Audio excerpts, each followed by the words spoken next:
বিশ্বকাপ মানে গতি, চাপ আর এক মুহূর্তে ম্যাচ বদলে যাওয়ার গল্প। কিন্তু 2026 বিশ্বকাপে একটা নতুন বিষয় নিয়ে এখন অনেক আলোচনা হচ্ছে। 3 মিনিটের বাধ্যতামূলক হাইড্রেশন ব্রেক। উত্তর আমেরিকার তীব্র গরম আর আর্দ্রতার কারণে ফিফা এই নিয়ম চালু করেছে। উদ্দেশ্য একটাই, খেলোয়াড়দের নিরাপত্তা নিশ্চিত করা, তাদের পানি পান করার সুযোগ করে দেওয়া।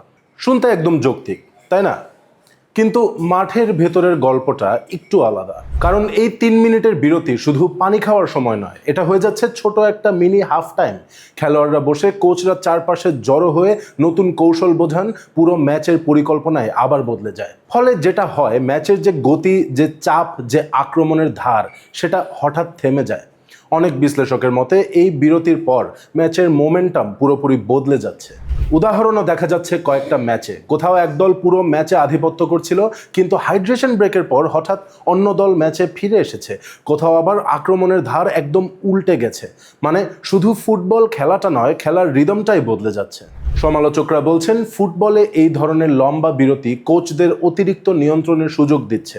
তারা মাঠের ভেতরের প্রবাহ থামিয়ে দিয়ে খেলাকে নতুন করে সাজানোর সময় পাচ্ছেন। তাই প্রশ্ন উঠছে, এটা কি খেলোয়াড়দের সাহায্য করছে, নাকি খেলার স্বাভাবিক ছন্দটাই নষ্ট করে দিচ্ছে?